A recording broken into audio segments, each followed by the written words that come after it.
Well,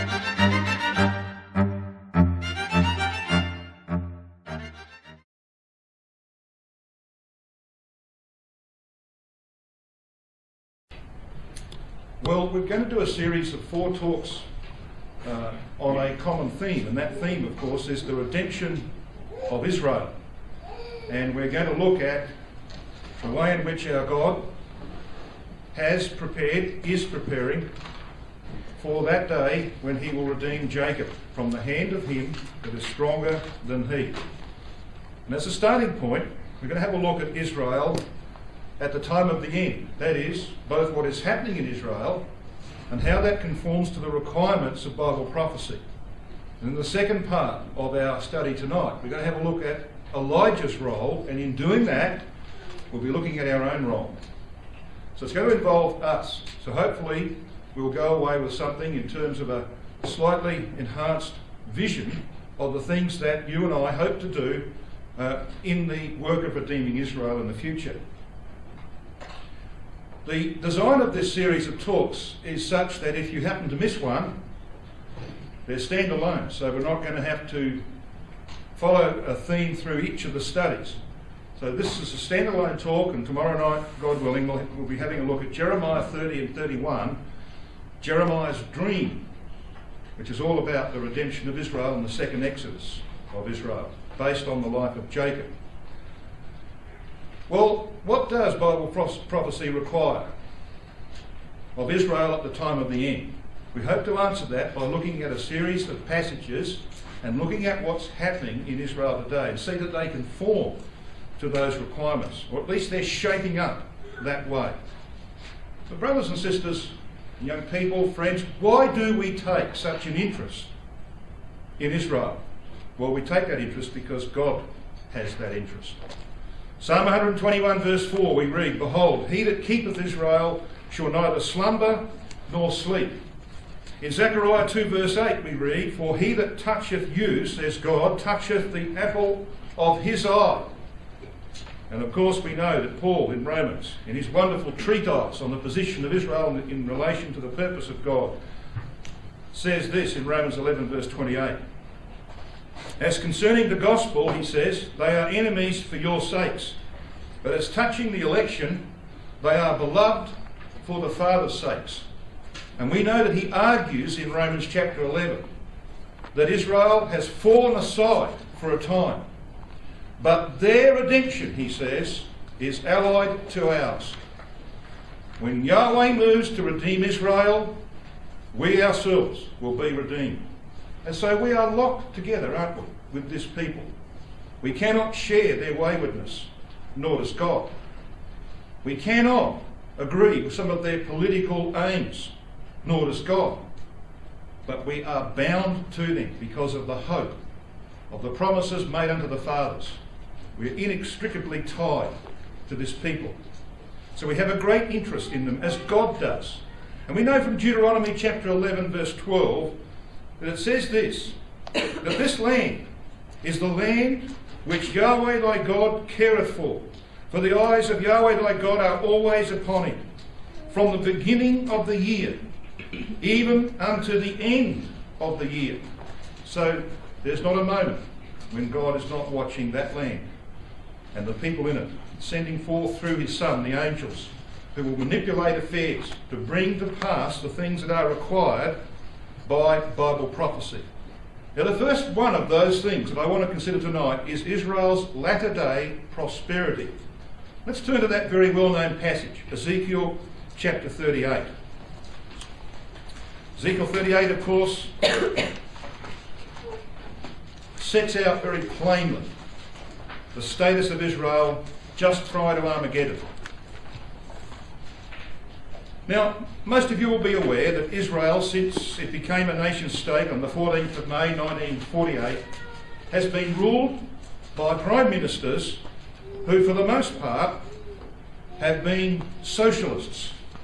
Or if they were right-wingers, they were not economists or managers. And so Israel's economy for 50 or 60 years has been a basket case. But all of that's changed. And it's changed in the last 15 years. And I'll tell you how that changed and what God did to achieve that change. So here was Israel bumping along with a socialist government, for the most part, who had really no idea how to organise an economy. And of course, that's why Israel was not particularly prosperous for the first 50 years or so of its history. But Ezekiel 38 verse 12 makes it very plain, doesn't it? How Israel has to be found when Gog comes from the north. They think an evil thought. And in verse 12 we read that this is their thought: to take a spoil and to take a prey, to turn thine hand upon the desolate places that are now inhabited, and upon the people that are gathered out of the nations, which have gotten cattle and goods, that dwell in the midst of the land. So this prophecy requires that Israel be very prosperous just prior to Armageddon. And that's the way things are shaping up.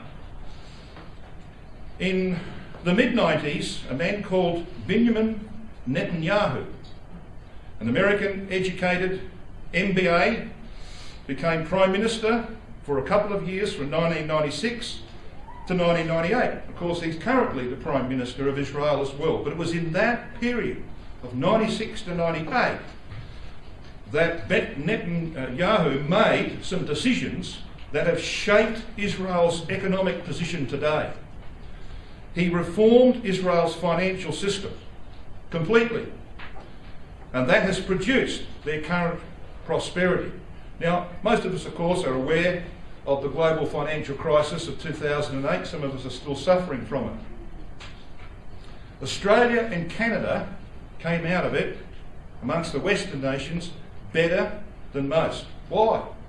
Canada has strong banking and financial regulations in place, and so does Australia. Other countries who suffered didn't have those regulations in place. Now that's what Israel's got. They've got very strong financial frameworks in place because of Netanyahu. So God put him there for a purpose. But he had a very shaky prime ministership, but he was there long enough to get that in place. And that is why Israel is prosperous today. Israel has the highest ratio of university degrees, produces more scientific papers, and has the highest number of scientists and technicians per capita of any nation in the world. Israel leads the world in technology development, and because of that it has very strong ties with India, and most of you are aware, because you get phone calls from India, you are aware that India is in the vanguard of technology and its development today. So Israel have got very, very close ties with India for that reason.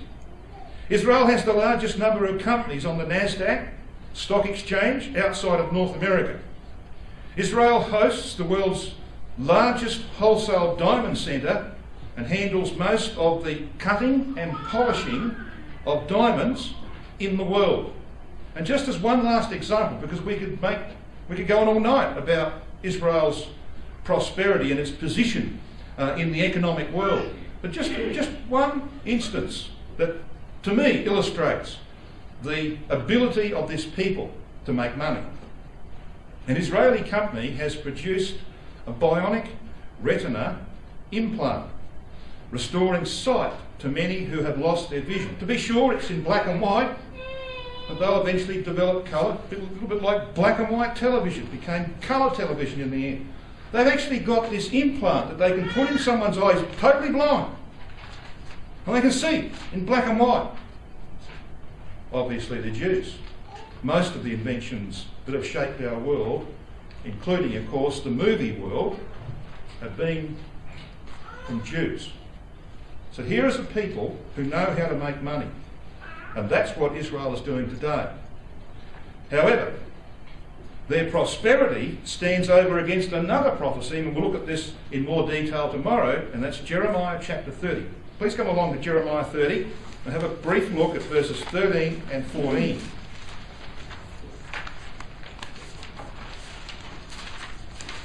We get a chance in this series. I want to talk about the impending financial collapse that the world is talking about. It's coming, a huge one, another massive depression. They know it's going to happen.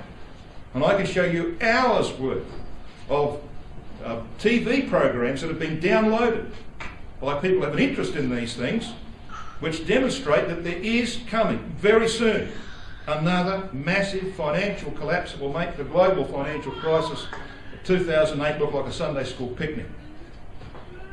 We're not going to be here to see that, brothers and sisters. I'm confident of that, because we have to be taken away in times of prosperity, and prosperity is shortly going to disappear from the earth for at least 10, 15 years.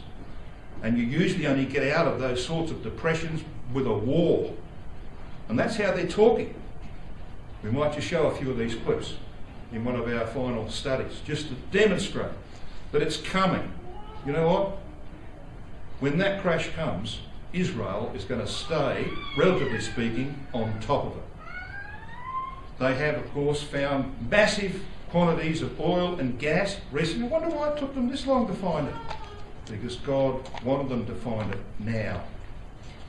And they will be independent in terms of their fuel and gas supplies. So there's a nation that is going to come through this crisis that is looming upon the world much better than most other peoples. Bible prophecy requires that. And it also requires that they be an object of desire for Gog in the north.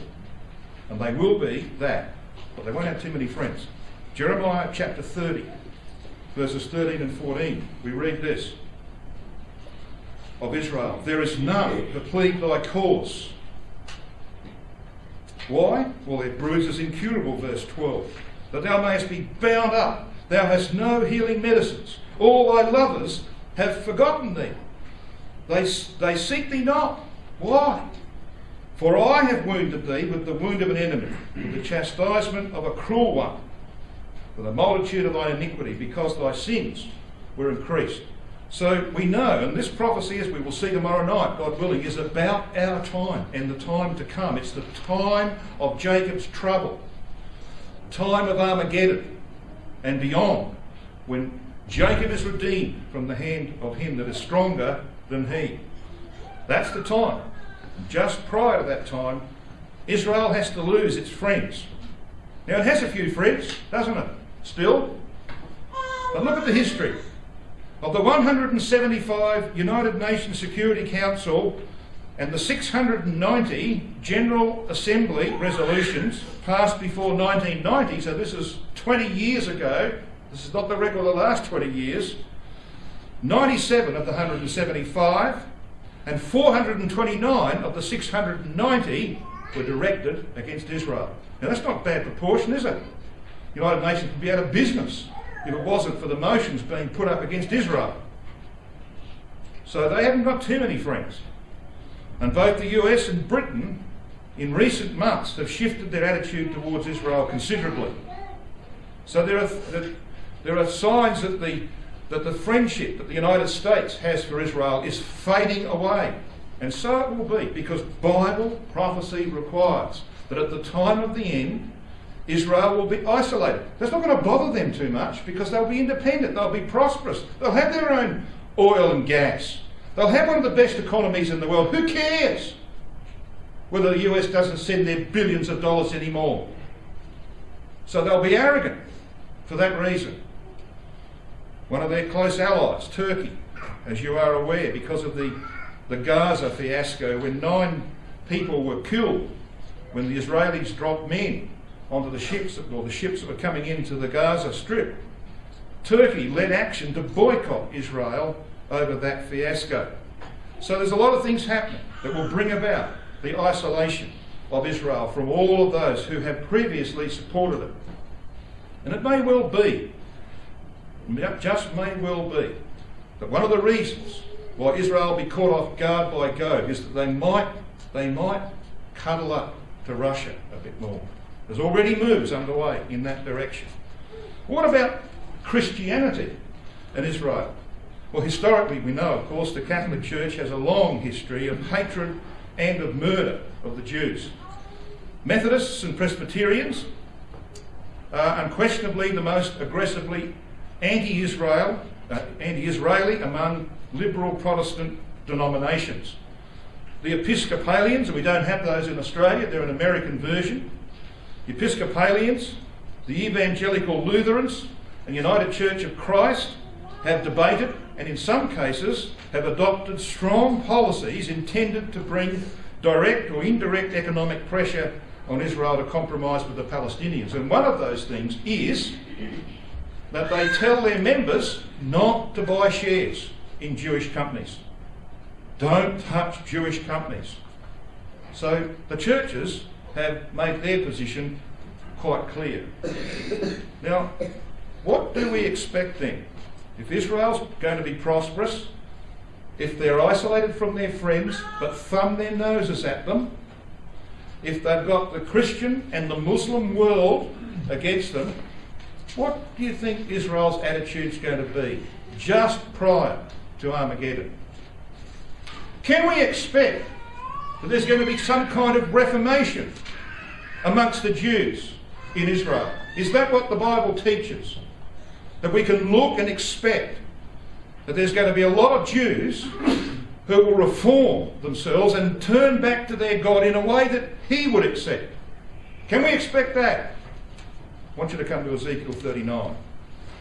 Let's see what the Bible has to say about this matter.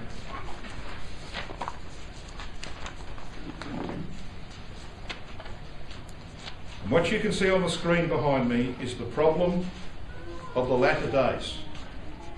I want you to notice the language that is used here. Ezekiel 39, of course, is primarily post-Armageddon. It covers the 40-year period from Armageddon to the end of the second exodus of Israel and the subjugation of all the nations.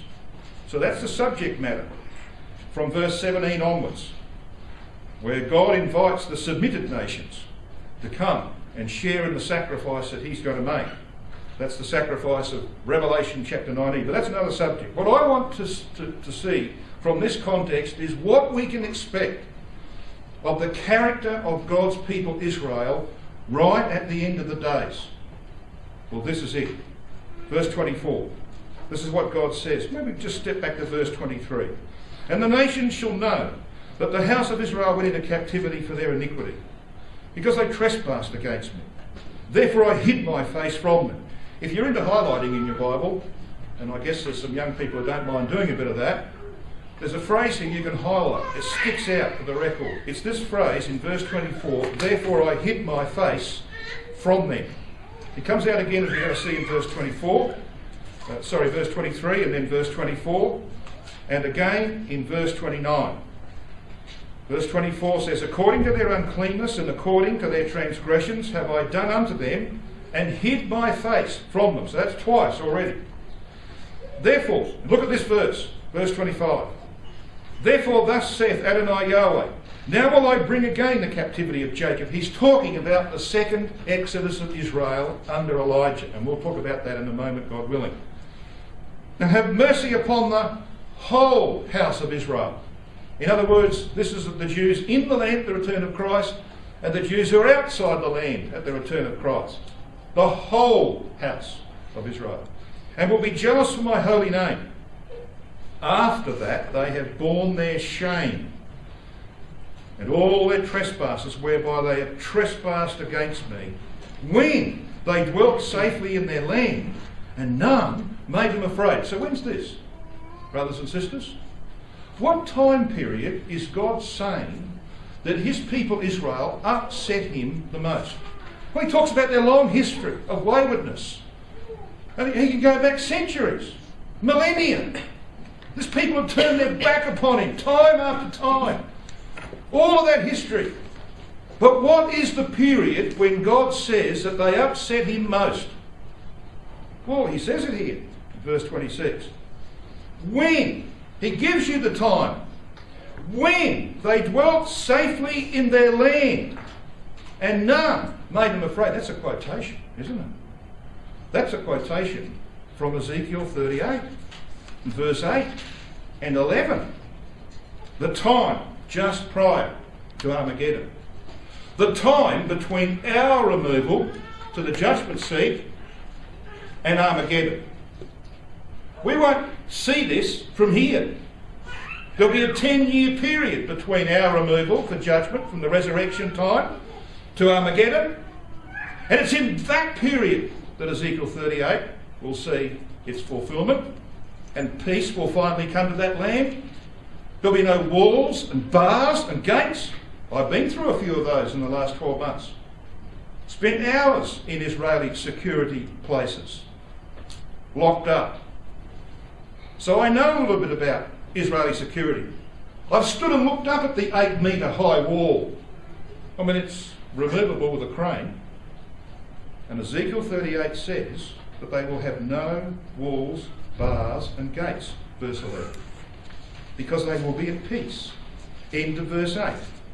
They shall dwell safely, all of them. Verse 11. I will go to them that are at rest, says God, that dwell safely or securely. All of them, dwelling without walls and having neither bars nor gates. Now that doesn't exist today. That's still got to happen before Armageddon. And when Israel becomes prosperous, and when the world goes into a deep depression, nobody's going to have any money to fight. The Europeans won't send money to the Palestinians anymore. And the Palestinians will have to make peace with Israel just to survive. And I've been through the West Bank recently, and most of them want peace. You know why? They've got these big widescreen televisions on their walls. I've seen some houses on the West Bank that would make your richest suburbs in Vancouver look like Poverty Street. There's unbelievable amounts of money going in there. They don't want trouble with Israel anymore. How can you watch your television when you're fighting? So there's a spirit amongst the Palestinians to make peace with Israel. You heard any troubles in the West Bank in the last 2 years? Heard on the news? No. That's why. That day's coming. And when the financial crisis hits and the world's economy goes over the precipice, it's going to change a lot of things overnight. And one of those things will be peace, just like Ezekiel 38 requires. You know what God says?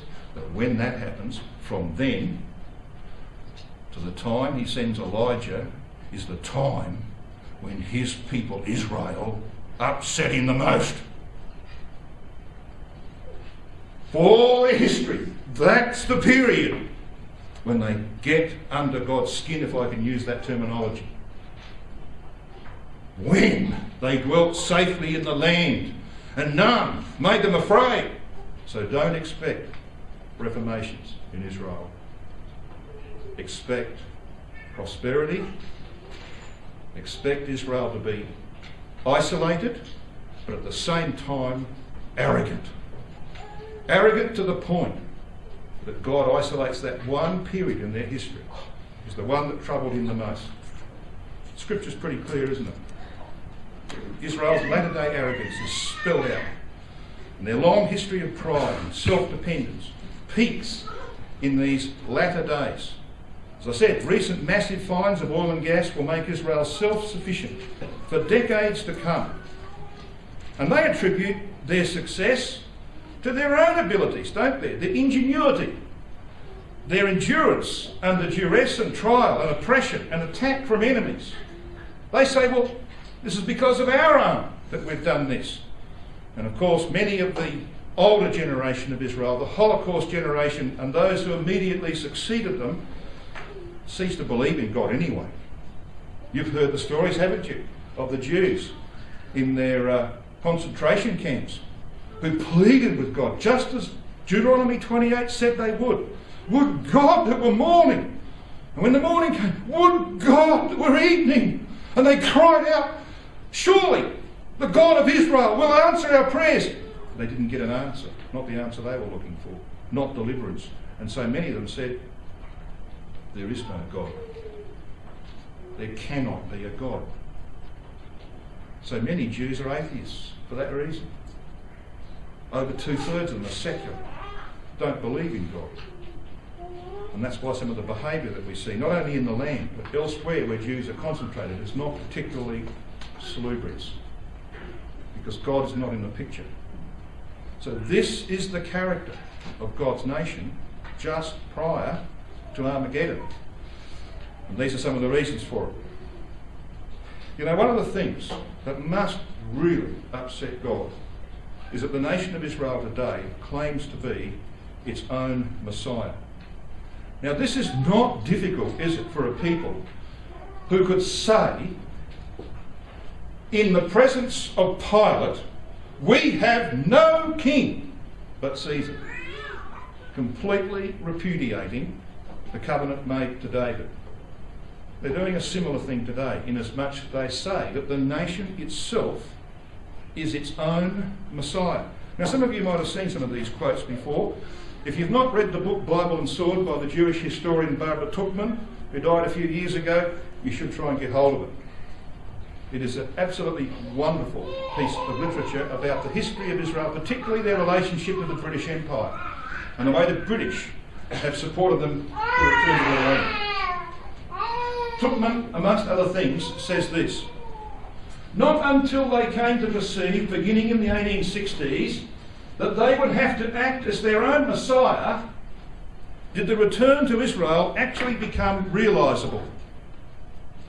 Heinrich Graetz, in 1864, so this is going back to Brother Thomas's time, wrote this: the Jewish people must be their own Messiah. And a tour of the land by Christadelphians, on which my uncle was present, in the 1970s. When they were in Jerusalem, they asked the chief rabbi of Jerusalem, Rabbi Abrahams, are you in expectation of the Messiah? His response was, we are the Messiah. We, the Jewish people, the nation of Israel, is the Messiah. Now that we count that as ludicrous, don't we? But they don't. They believe it. And God knew it would happen. I want to show you the scriptures where that is spelled out. He knew that would happen. So he's made provision for it. He's going to bring them to their knees because they claim to be the Messiah. Because you see, there was a king in the history of the nation of Judah who thought he was the Messiah. His name was Uzziah, otherwise known as Azariah. Come to 2 Chronicles chapter 26 and let's have a look at a bit of the history of this king.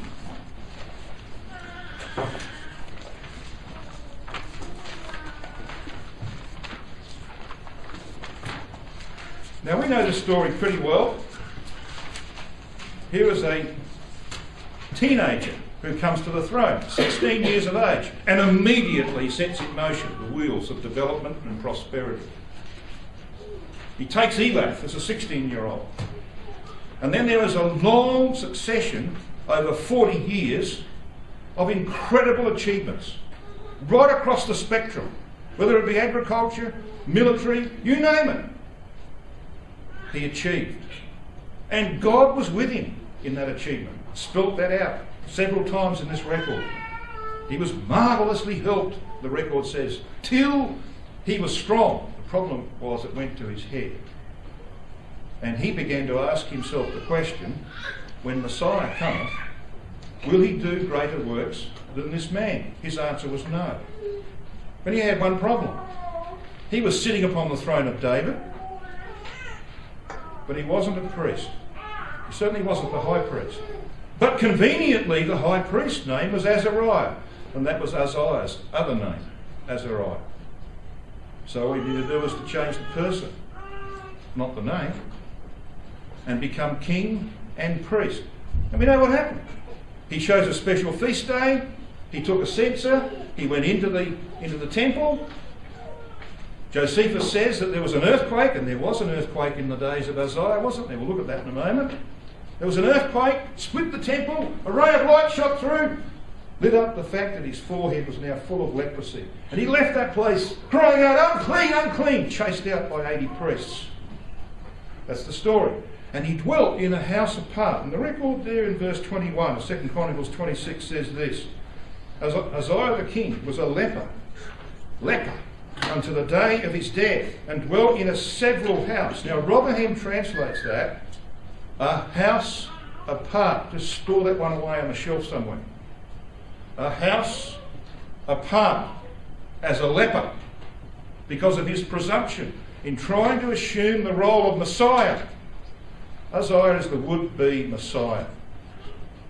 And that's what God does to him. Now, who is he a type of? He could have been a magnificent type of Christ. His achievements were unbelievable. Could have been a wonderful type of Christ. He ends up being a type of modern Israel. So let's just review some of his achievements. As I said, he captured and built Elath as a trade city. One of the first things that Israel did. They made Elath a trading port. Second thing he did, he captured the Shephelah and the Negev. It's one of the first things that Israel did as a nation. The War of Independence and the War of 1956. He defeated the Arabs and the Jordanians in battle. Israel's done that 4 times. He fortified Jerusalem against attack. Did you know in the 1970s that every building in Jerusalem had to be built to withstand nuclear warfare?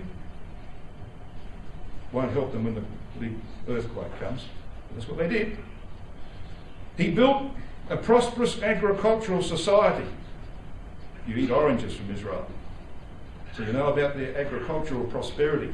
And if you do get a chance to water your gardens in the summertime, most of you will be using that black plastic material, drip feeding, all right? Guess where that was invented? In Israel. And they made the desert blossom as a rose with their ingenuity. That's exactly what Isaiah did. Provided water supplies for the desert, just like the Jews had done. He developed a powerful army of 300,000 men. Guess what number the standing army of Israel is? 300,000. He becomes a leader in missile warfare. Did you notice that? Verse 15 of 2 Chronicles 26. He made in Jerusalem engines invented by cunning men to be on the towers and upon the bulwarks to shoot arrows and great stones withal. In other words, he was in the forefront of missile warfare. And in the 1970s and 80s, when the Jews took possession of planes supplied by the Americans, guess what they did? They took off the American missiles and put their own on. They were far superior. And they proved that in 1967 with their laser guided or some guidance system in the bombs. And they cleaned up the Egyptian Air Force in a matter of hours. Leaders in missile warfare. And Isaiah was helped by God. We read that in verse 7, in verse 8, and in verse 15. He's unquestionably helped by God. And all of this success for 40 years. How long you had success for? 2 or 3 years? 10 years? Goes to your head sometimes, doesn't it? 40 years. Unmitigated success went to his head. He began to think, I'm Messiah. I'm a son of David. I'm Messiah. Look at these achievements. Only lack one thing. The high priesthood. So I'll take it.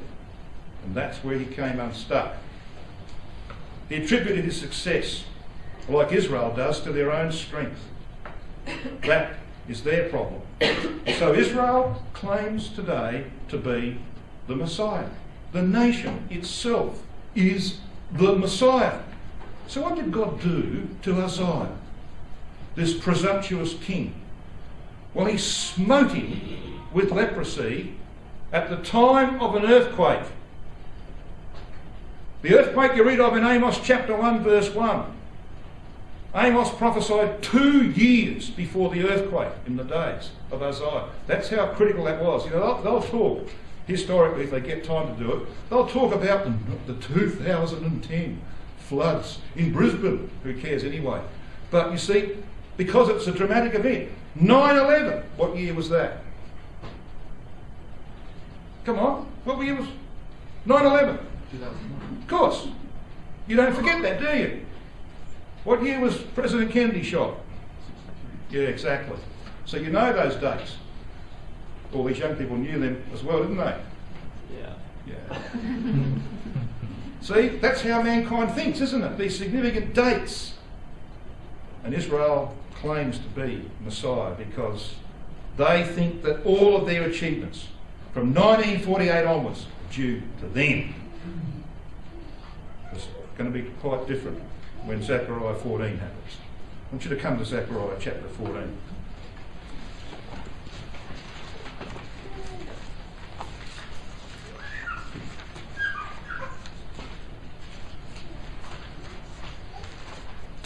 Now again, you've considered this in great detail in this ecclesia, so you know this prophecy very well.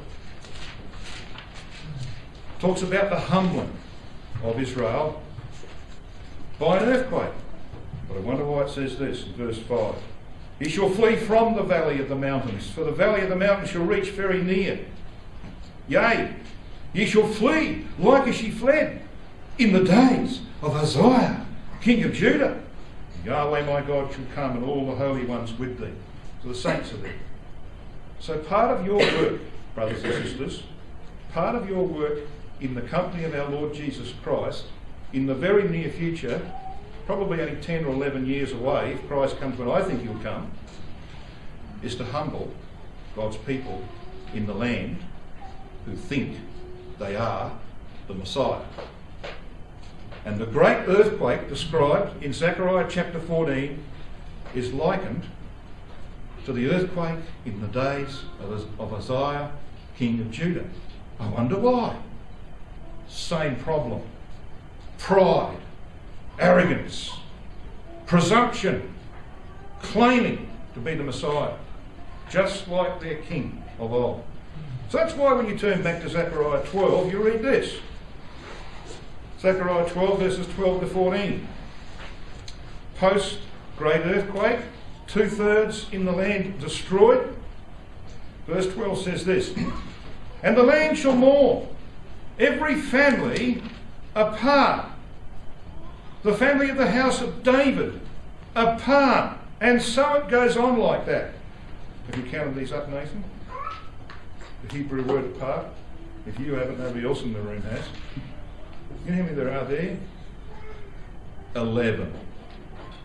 Anyone know what the number 11 stands for in the Bible? Failure. So here God is telling us very plainly, isn't it? He's exposed the failure of his people.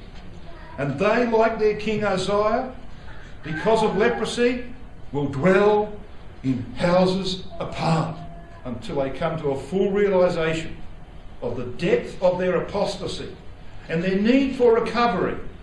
And that recovery comes in chapter 13 of Zechariah. Verse 1. In that day there shall be a fountain open to the house of David and to the inhabitants of Jerusalem for sin and for uncleanness. The margin has separation for uncleanness. So what kind of separation do you think he might be talking about here? Well, when you were cleansed, if you were ever cleansed of leprosy, the first thing you did was to wash your body in water. You need a fountain for that. So he's unquestionably talking about the uncleanness of leprosy. So like their king Uzziah, who was smitten in the forehead. Forehead, why? Because that's where your brain box is. That's what was corrupted. Their thinking. Smitten in the forehead with leprosy. Corrupt thinking. They live in houses apart until the realisation dawns upon them they need to change their ways. And a fountain for uncleanness is provided for them. So when you look at Zechariah 14, you're actually looking at the way God has set all of this up to humble his people, as he humbled Uzziah, king of Judah, who thought he, like Israel, was the Messiah. So the earthquake is going to have, of course, devastating impacts upon all of their works. Fault line runs through there. Half of the mountain goes towards the north, half towards the south, as we are quite familiar. And they will flee, like as they fled in the days of Uzziah, king of Judah.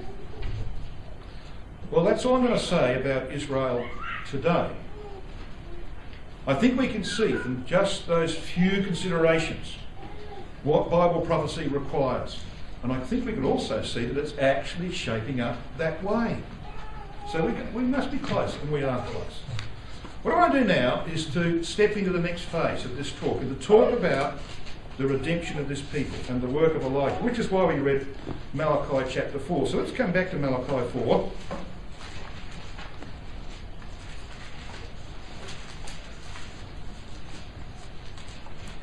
We're going to focus mainly on the last 3 verses.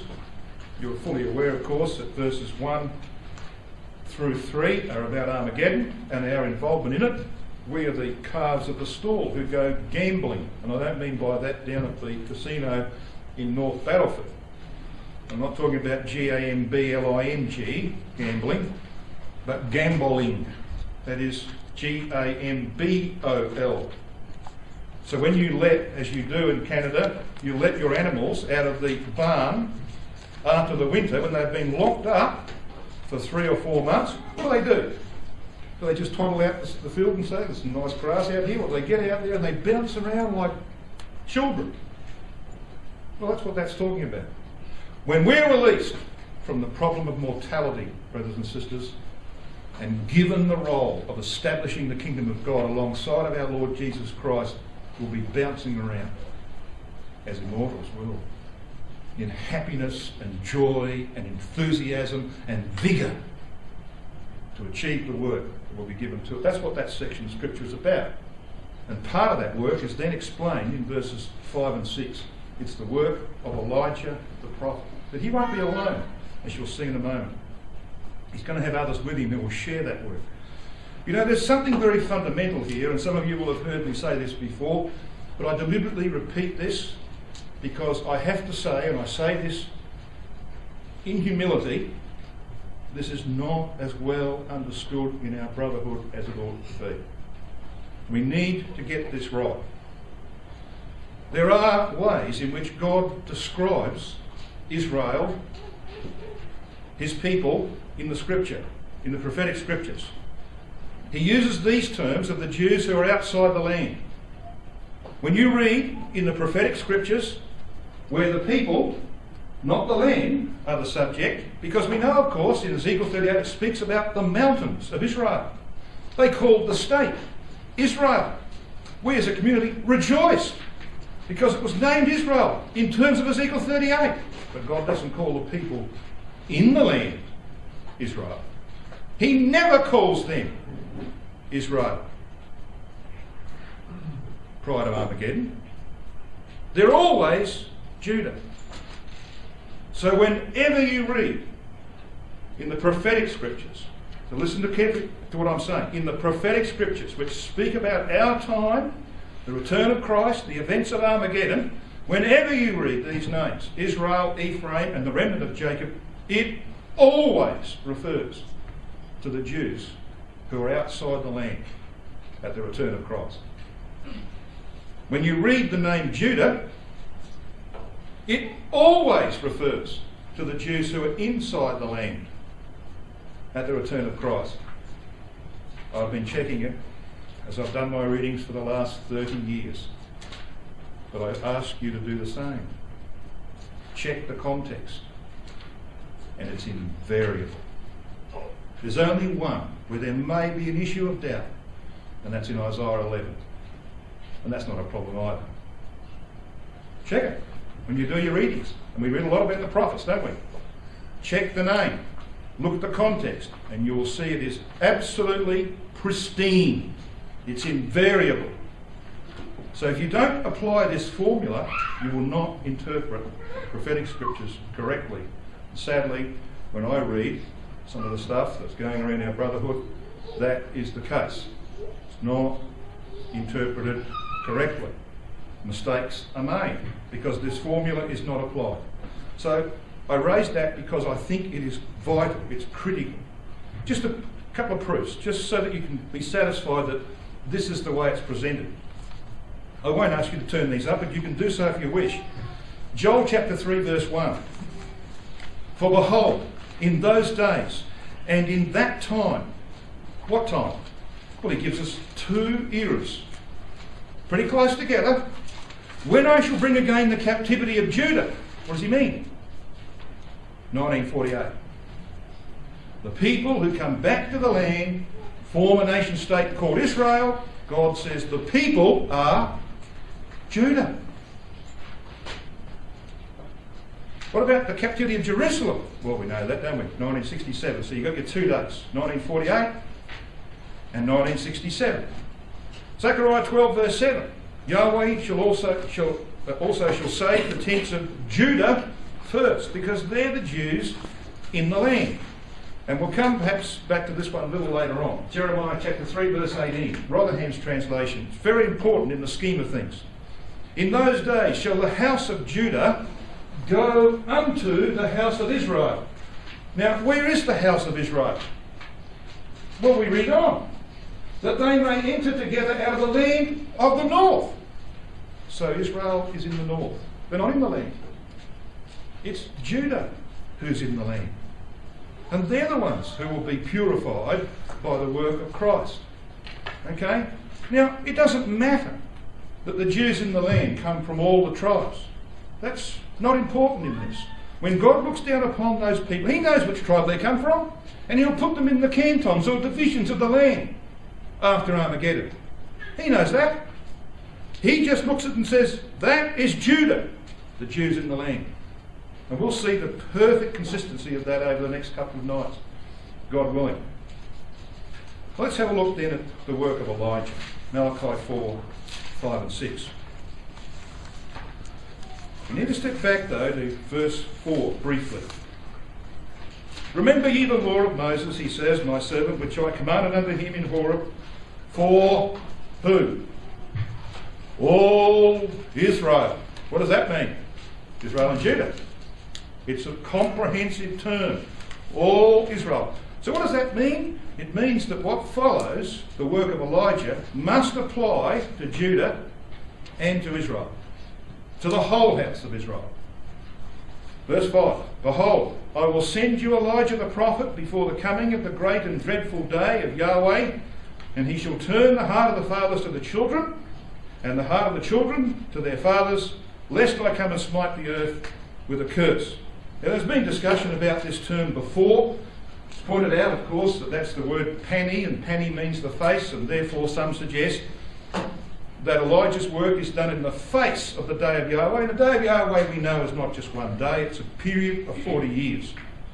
Well, yes, with a stretch, you might be able to make that work. But normally, pani simply means before. You can find that word in Malachi 3 verse 1. Have a look at Malachi 3, page back. It says this. Behold, I will send my messenger, and he shall prepare thy way before me. Before me? Yes.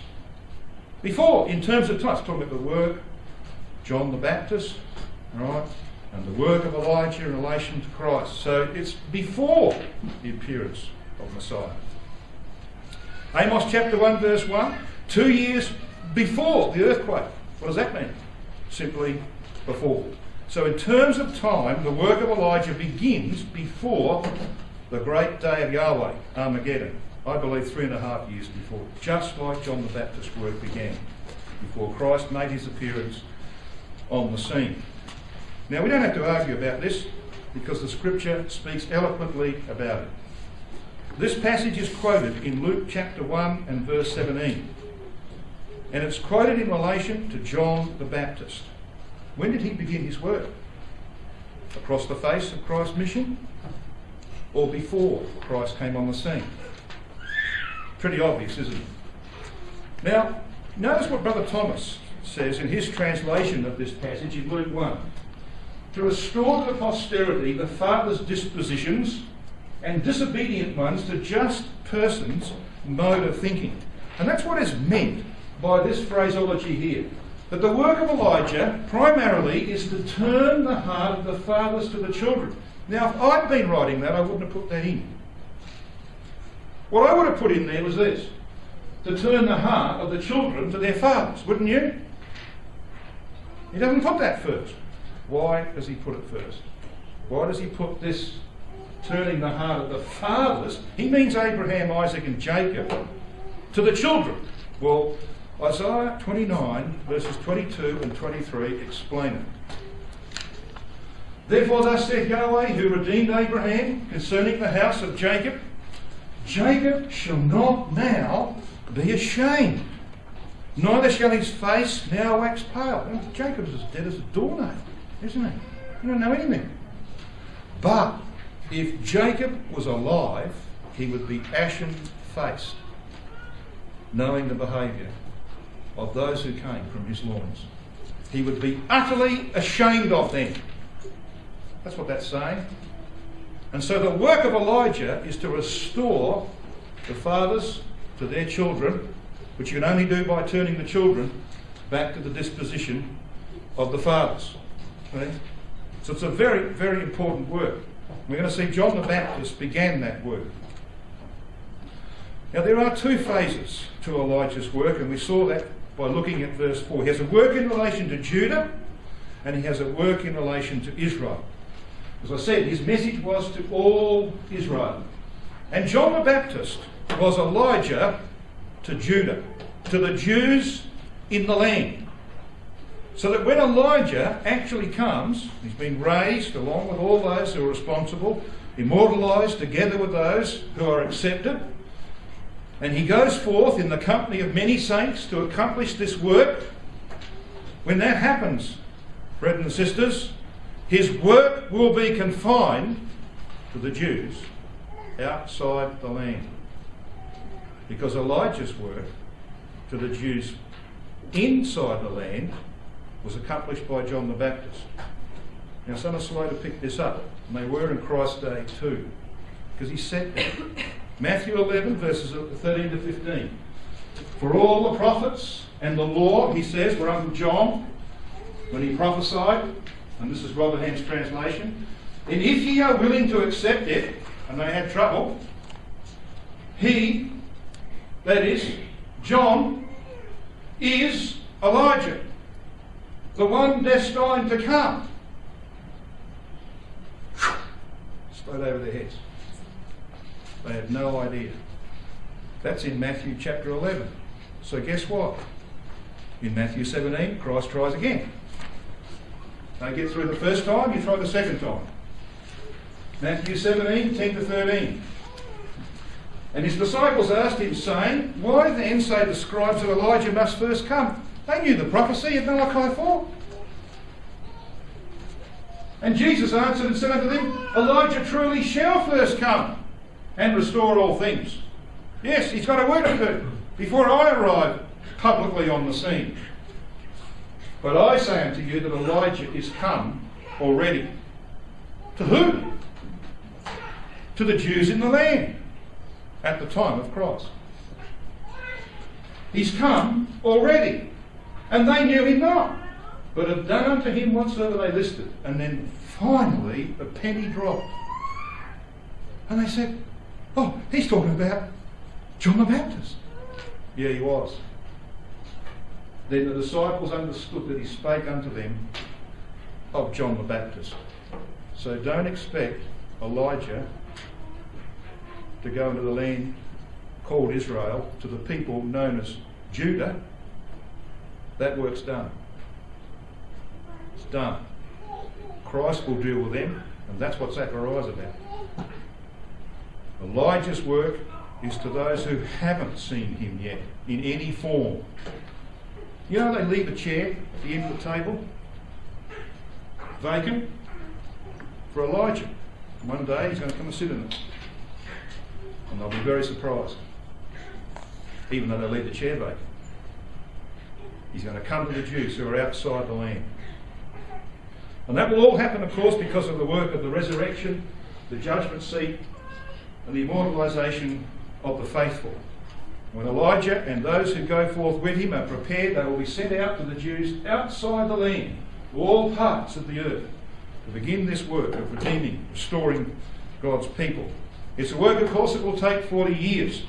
The second Exodus starts here, the beginning of Elijah's mission, prior to Armageddon. Here you've got on the left-hand side of the screen the return of Christ, the resurrection of the dead, the judgment seat, the marriage of the Lamb, the preparation of the saints. Armageddon is this line here, 10 years after our removal. Elijah's work begins sometime prior to that. Goes on, the second Exodus goes on for 40 years. And it's used, of course, in which this is our studies in the coming nights, God willing. We're going to have a look at the way in which the second Exodus of Israel is used by God to bring judgments upon the Catholic nations of Europe who will support the papacy against Christ. We're going to have a look at that, God willing, tomorrow evening in part, and then later on next week. I'm not going to go into the details of that because I want to move on very quickly. Matthew 24.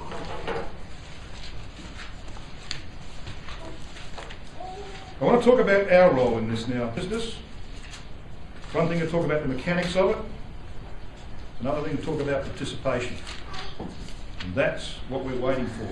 Participation in these things. And here we have the Lord's Olivet prophecy. In verse 28, we have, of course, the verse that terminates the matter that deals with AD 70. In verse 29, we have a bridging verse. We know this from Luke 21, the way it's used there. Suddenly, after the tribulation of those days, shall the sun and the moon and the stars will not give light. They'll fall from heaven, that is from government. You know, those are symbols of political powers, ecclesiastical powers, notable people.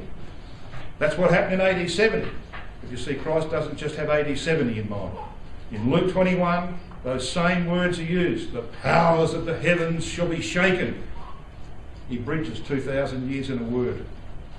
He brings us down to our day. So we know that this is a prophecy about our times. The powers of the heavens shall be shaken. There's the bridge. It's pretty quick, I know, but I don't have time to go into the detail. I want to get down into the meat of this prophecy about Elijah. And it's here. And he says, and then shall appear the sign of the Son of Man in heaven. And then shall all the tribes of the earth mourn, and they shall see the Son of Man coming in the clouds of heaven with power and great glory. Now you must establish who he's talking about in verse 30 if you want to understand verse 31. You can't understand verse 31 without establishing what verse 30 is saying. So who are these clouds of heaven? What is this coming? What's the sign of the Son of Man in heaven? We don't have to argue about that either, because we have a scriptural passage from the words of Christ himself through John as to what that is. It's actually Armageddon. Now if you want to check this out, have a look at Revelation chapter 1 verse 7. This is what it says. Behold, he cometh with clouds. Language? Clouds. Clouds of heaven. And every eye shall see him. And they also which pierced him, the Jews. And all kindreds of the earth shall wail because of him. And then shall all the tribes of the earth mourn. And they shall see the Son of Man coming. Got it? It's identical. And what Christ is saying in Revelation chapter 1 verse 7 is unmistakable. Previous verse he's talking about kings and priests. We've been made kings and priests. So who are the clouds? The symbol of a multitude, a glorified multitude with Christ. So the judgment seat's passed. Verse 30 of Matthew 24, the judgment's passed. And we're part of a glorified multitude who go forth with Christ. And that word coming there is the Greek word erchomai. And erchomai means to move from one place to another. It's a reference to the march of the rainbowed angel. So the clouds of heaven here is a reference to you and me in glory, brethren and sisters. And what are we going forth for? Well, there's the sign of the Son of Man in heaven. That's Armageddon. That's the work of redeeming the Jews in the land. The third who survived. What about the Jews outside the land? That's verse 31. Verse 31 says this. And he shall send his angels with a great sound of a trumpet. And they shall gather together his elect from the four winds, from one end of the heaven to the other. Now we normally hear this used in relation to the saints, don't we? The angels going out to gather the judgment. How can that be the case? Verse 30, they're already glorified. So what's this talking about? It's talking about the role of the saints in relation to Israel, God's elect nation. Now that word angels, of course, we know as angelos or angelos is pronounced in the Greek. He shall send his angels, his messengers. These messengers are the saints, led by Elijah the prophet in fulfilment of Malachi chapter 4 verse 5. And they go with a great sound of a trumpet. You can find in Isaiah 18 verse 3, 27:13, Zechariah 9:40 and other places reference to the trumpet being used to call Israel home. His elect. Scattered Israel is called in Isaiah 45:4, 65:15 and Deuteronomy 30 and places like that, God's elect. But most importantly, brothers and sisters, if you can just keep a hand in Matthew 24, just flick back to Zechariah chapter 2 verse 6. Here is the coup de grace. This is the proof, beyond all dispute, that Christ meant that verse 31 is about the work of Elijah. and the regathering of scattered Israel. Look at the language. Zechariah chapter 2 and verse 6. This is usually well read at Christmas time, isn't it? Ho, ho. Well, it's a call. Come forth and flee from the land of the north. So where are these Jews? In the land of the north. For I have spread you abroad as the four winds of the heaven. The exact phrase of Matthew 24, verse 31. He will gather together his elect nation Israel from the four winds, from the one end of the heaven to the other. Now, you can't mistake that, can you? Christ is deliberately choosing the language of the Old Testament to demonstrate what he means here. If anybody's got any doubts about that, you just read the next verse in Matthew 24. Now learn the parable of the fig tree. What's that about? It's final proof, isn't it? It's not about the saints. This is about the redemption of Israel. The saints are the ones who are going to be involved in that. You know, I know some Christadelphians have spent a lifetime in a love affair with Israel. They go there frequently, they devote their life to making money for youth earlier and do all sorts of things. They love Israel, and so we should. We might not do all of those things, but we love Israel. And guess what reward God's going to give to those who love Israel? Go out with Elijah and bring him home. That's the reward he's going to give him. Go out and bring him home. What a work that will be.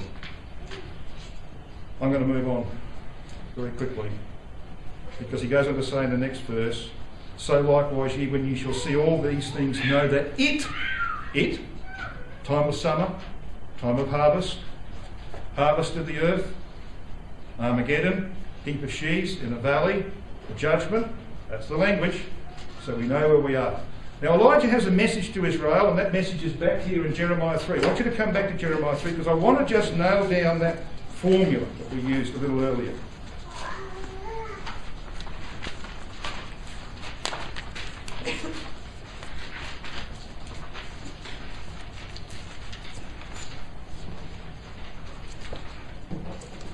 Jeremiah 3,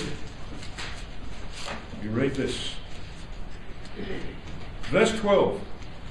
Verses 12 to 15 inclusive is Elijah's message to scattered Israel. Now who's he talking about in this chapter? Have a look at verse 7. And I said after she had done all these things, turn thou unto me, but she returned not. And her treacherous sister Judah saw it. So there's the southern kingdom Judah. And I saw when for all the causes whereby backsliding Israel committed adultery, I put her away. I gave her a bill of divorce. I sent the Assyrians in 722 BC, and they took her out of my house. That's what a bill of divorce meant. It didn't mean you go and remarry, because God didn't remarry. Verse 14 tells us that. He says to these people he put out of his house, I am married unto you. 2,730 years later. Still married to Israel. So when Elijah goes out, who's he going to talk to? God's been talking in verses 7 to 10 and 11 about Judah and Israel. Judah, southern kingdom, Israel, the northern kingdom. Elijah's message comes in 12 to 15. Who's it to? Verse 12. Go and proclaim these words towards the north. Are they in the land? No. They're in the land of the north. So what does he call them? If they're not in the land, and they're in the land of the north, what are they called? Backsliding Israel. It's just one of many, many examples where it is absolutely pristine in its consistency. Elijah's mission is to the Jews outside the land. Now some of these Jews in the land become ambassadors to their scattered brethren. Remember that quotation we made from verse 18 a bit earlier? In those days the house of Judah, this is post-establishment of the throne of David in verse 17, in those days the house of Judah shall walk with the house of Israel. Rotherham's translation is better. In those days shall the house of Judah, go unto the house of Israel. That is after Armageddon, when they have themselves been redeemed. So Yahweh makes his appeal to scatter Israel through Elijah. It's based on their past history as a nation, as his wife, whom he had to put out of his house because of adultery. And they are humbled by the events of Armageddon, and they respond to him in the latter verses of this chapter. And then he lays out in chapter 4 the terms of their restitution. They must recognise him as the only true God. They must abandon all abominations and confess their sin. They must swear, it says in verse 2 of chapter 4, that Yahweh is the epitome of truth, judgment and righteousness, and was just in punishing them. And they must become an example for all nations. Now, I was going to talk about Zechariah 9 verse 13, but I think our time has escaped me. I'm just going to put it up on the screen without going into great explanations. And we'll come back to this because it's part of a subsequent study. Zechariah 9:13 talks about God using both the house of Judah and the house of Israel as a bow and arrow, in that order. He says in that prophecy, when I have bent my bow of Judah for me and filled the bow with the arrow of Ephraim, he's going to strike through the heart of the king's enemies. That's what Zechariah 9 is about. So, who's he talking about here? If Judah is a reference to the Jews in the land, and this is about the second exodus of Israel, which really gets underway post-Armageddon, the sign of the Son of Man in heaven that causes the Jews to flee the lands of their dispersion, if that's what that's about, and it is, then the bow is purified Judah in the land, who no longer think that they are the Messiah. They've been humbled by the great earthquake, as it was in the days of Uzziah. And Christ looks at them and says, I want you, and you, and you, and you're going to go out with the saints, and you're going to tell your brethren who are coming back under Elijah what you've seen. You've seen the King of Israel, and you've seen the wounds in his hands. You've seen the foundations of the temple laid. You've seen the land divided into 13 sections. And you've been placed in your own part of that land. You go out and tell them what's happening. And what do you think that might do for the Jews returning under Elijah? It's a bit like the spies when they came back from the land. 2 only were faithful. The message was great things are going on. All right? And that provides motivation. What do you use a bow for? To provide motivation for an arrow, don't you? You got a bow without an arrow? Not much good. You might be able to whack someone over the head with it, but it's not much good. You got an arrow without a bow? Dart maybe? But not much good. You get a bow and you put an arrow in it, boom, like Jehu, straight through the heart of the enemy.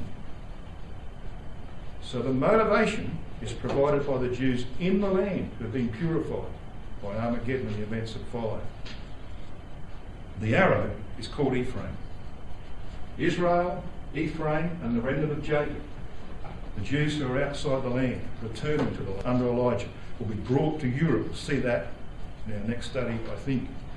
Be brought to Europe, and their Catholic apostasy and rebellion against Christ's rule will be at its height, and they will strike through the heart of the enemy, guided by Elijah and the saints, who, as Zechariah 9:14 says, are seen over them like the cloud over Israel in the wilderness. And amongst that company will be some from Judah who go out to provide that motivation for their brethren to return to the land. It's a wonderful picture, brothers and sisters. It will shortly be a reality in the earth, and hopefully all of us will find a part in it.